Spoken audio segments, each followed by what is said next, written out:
நிலவிடம் வாடகை வாங்கி விழி வீட்டில் குடி வைக்கலாமா?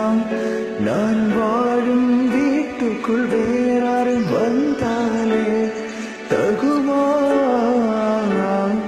தென்மலை தேர்க்கு நீதான் உங்கள் தோள்களில் இடம் தரலாமா? நான் சாயும் தோள்மை வேறாரும் சாய்ந்தாலே தகுமா?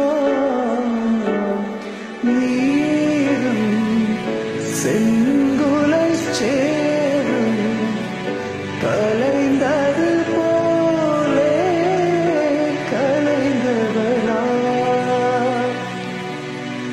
முன்பே வாயின் அன்பே வா, ஊடவா உயிரே வா. முன்பே வாயின் அன்பே வா, பூப்புவாய் பூப்புவா. நான்